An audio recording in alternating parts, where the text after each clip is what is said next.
Hello from ডিমজি। আজকে একটুখানি আমার একটা রিস্ট ওয়াচ একটু কাটানোর দরকার ছিল, মানে হাতে একটু ছোট করার দরকার ছিল, যেটা আমার হাজব্যান্ড আমাকে বার্থডেতে একটা টাইটান রাগা গিফট করেছিল। সেই রাগাটা আমি কাটাতে নিয়ে গিয়েছিলাম, তো মাকে সঙ্গে নিয়ে গিয়েছিলাম, রাদার মা আমার সাথে গিয়েছিল আর কি। তো দেখো মাকে কি মিষ্টি লাগছে না, একদম কিউট পুতুলের মতো লাগছে একটা। তো ছোট পুতুলকে নিয়ে আমি সঙ্গে করে গিয়েছিলাম, মাকে ছোট পুতুল বলি আমি। তো আর এখানে দেখো আমার ঘড়িটা কিন্তু কাটানোও হয়ে গেছিলো, বেশ সুন্দর লাগছে ঘড়িটা, মানে আমি পরে মানে বেশ সুন্দর লাগছিল, আমি পুজোর সময় পরার খুব ইচ্ছে, তো হাতে বেশ ফিক্স করে দিয়েছিল কাকুটা, আর খুব দারুণ লাগছিল দেখতে। আর এখানে আর ড্রেসের সাথেও খুব ম্যাচ করে গেছিলো, আজকে গ্রিন গ্রিন কালারের চুড়িদার পরেছিলাম, তো ঘড়িটা দারুণ ম্যাচ করে গেছিলো। আর এখানে একদম হেলতে দুলতে একদম নড়তে চড়তে টোটো করে আমরা চলে যাচ্ছিলাম বাজারের উদ্দেশ্যে। বাজারেও টুকটাক কিছু কাজ ছিল, তো এখানে আমাদের হাওড়ার এখানে তো একদম মানে মনে হচ্ছে যেন পুরোপুরি দুর্গাপুজো যাকে বলে, লাইট মানে টাঙিয়ে ফাঙিয়ে দিয়ে প্যান্ডেল ফ্যান্ডেল, বেশিরভাগ প্যান্ডেলে তো দেখছি ঠাকুরও ইভেন এসে গেছে।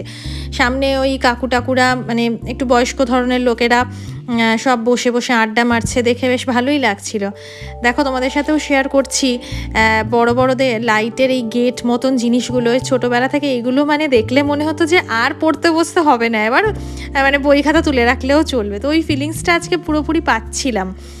দেখো একটা প্যান্ডেলের সামনে দিয়েও চলে গেলাম, চারিদিকে লাইট, অ্যান্ড হঠাৎ করে একটু তেলে ভাজা খাওয়ারও মন হলো, একটু বর্ষা বর্ষা বৃষ্টি বৃষ্টি, তো এই রকম ওয়েদারে একটু তেলে ভাজা খেতে খুব ভালো লাগে। তো আমাদের বাজারে এই চপের দোকানটা ভীষণ ফেমাস, এখানে ছোট ছোট আলুর চপ পাওয়া যায়, ভীষণ ভালো খেতে।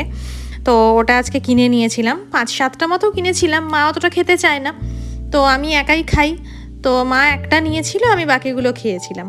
তো নিয়ে এইবার ক্যামেরা তো একদম ম্যানেজ করতেই পারছিলাম না, এত ভিড় ছিল বাজারে যে আমি কিনে মানে রাস্তা কীভাবে ক্রস করব আমি সেটাই মানে বুঝতে পারছিলাম না আর কি।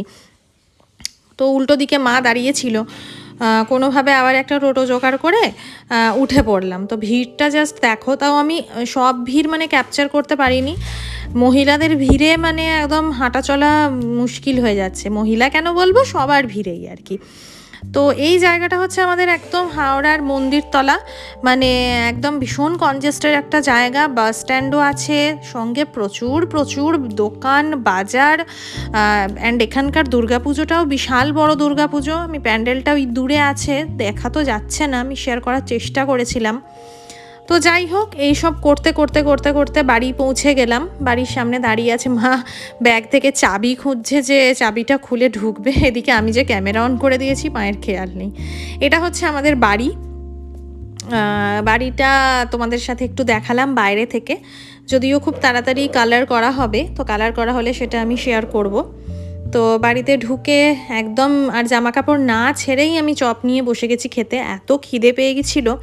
আর এই চপটা কিনলে মানে আর ওয়েট হয় না, রাস্তায় মানে কোনোভাবে এসেছিলাম আর কি, মানে গিয়েই একদম হাত মুখ ধুয়েই বসে পড়বো।